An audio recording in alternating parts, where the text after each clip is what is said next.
Futures trading involves substantial risk of loss and may not be suitable for all investors.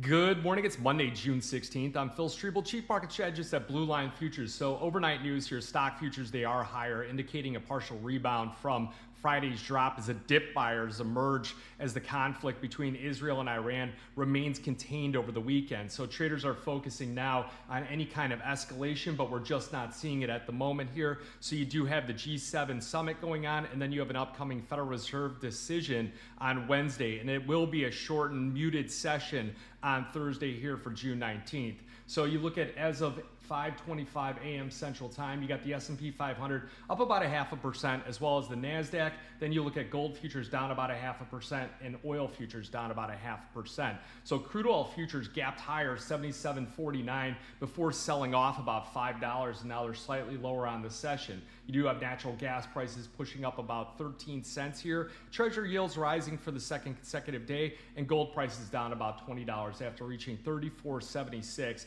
on that opening. So the hostilities between Israel and Iran, they are now in their fourth day here, but we're just not seeing that escalation. And then we saw an interview here with ABC News on Sunday where Trump stated that it was possible that the U.S. could become involved in the conflict, although he emphasized that the U.S. is not at the moment involved. So consensus in the equity markets here, the positioning was very light. Remember, we talked about big outflows on Wednesday with massive outflows in the stock market. So people are really eyeing some of these blow-off levels here. That was when we had that CPI release, comes in lower than expected. Markets shoot up, run up to resistance. A lot of people lighten up their positions. So the reason why we didn't see a larger drop on Friday was that many participants are already out of this market, and that really limits that downside. So I believe that we could see some selling really take place and occur here on any kind of significant rally. But as long as the U.S. and NATO countries do not get involved here, the conflict should be short-lived here, and the market should start to consolidate around these levels here. Any kind of direct involvement in the war has not been accounted for in the market here, and that would create a very bearish scenario, possibly testing those April lows. So looking at the economy here, it's going to be a big week for central banks. You got 6 of the 10 major currencies that we actively focus on in the futures markets. They're all going to have their interest rate decisions this week. We'll have the Empire Manufacturing come out at 7:30. The survey is supposed to indicate another contraction, but it's an improvement from the May reading. We'll have retail sales. I want to see how the consumer's doing given the tariffs, given things like that, and then also industrial production. Wednesday, we'll have that FOMC statement and press conference. Be monitoring Truth Social for some response from President Trump on a hardline criticism of Fed Chairman Jerome Powell. Thursday, we've got that bank holiday. So oil prices, they did erase their gains here as traders were monitoring the attacks between Israel and Iran here, and they spared critical export and infrastructure so far. The biggest fear in the market, obviously the potential blockage of the Straits of Hormuz.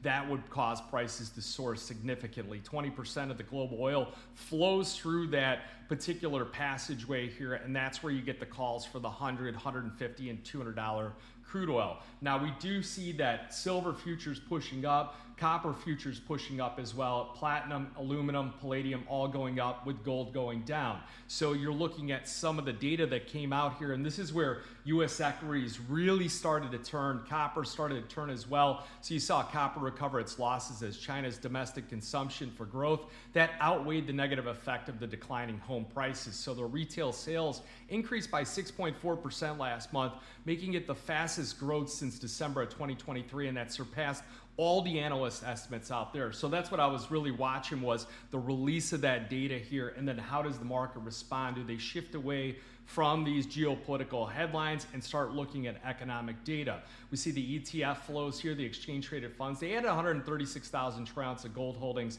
on that Friday session. So this was people really looking to see, is this thing going to just break loose, and is the Middle East just going to crumble here? So a lot of people getting out of equities, going into the gold market here, going into the silver market as well, with 898,000 troy ounces of silver being bought in ETFs here. 8 straight days of growth on that, and the longest winning streak since February 19th. So we saw platinum holdings, they decreased about 28,000, and that's the most since September 20th of 2024. So you saw a bit of a blow off top here on the chart in the platinum market, coming down, testing that 1200 support level, now bouncing about $30 here. So we'll see if things start to simmer down in the platinum market, but there were some reports here that a lower South African production here and a rebound in Chinese platinum imports with some higher jewelry demand here should keep prices at elevated levels. I also saw a report with the $40 price target from Bank of America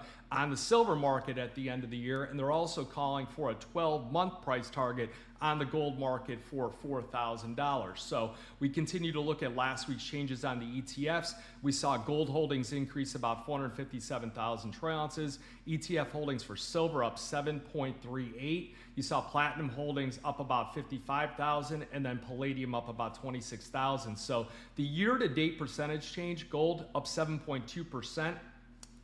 Silver up 6%, platinum up 4.2%, but it declined 0.8. So that's where I talk about that blow off top. The gold-silver ratio sits at about 94-1, and based on Bank of America, they're really thinking that it's going to hold right around this 100-1 with the $4,000 price target and the $40 silver target. So we'll continue to want to monitor these things here and see how things develop, especially geopolitically. So we'll want to monitor, is there any continued escalation? If there's not, you should see U.S. equity prices continue to recover. You'll see gold prices continue to consolidate around that 3,400 level, with 3,350 about your critical level of support. And then on the silver market, we'll want to see $35 as your critical level of support as well. So if you guys got any questions, reach out to us, info@bluelionfutures.com. Remember, futures and option trading, it does involve risk of loss, and it may not be suitable to all investors. Good luck, good trading.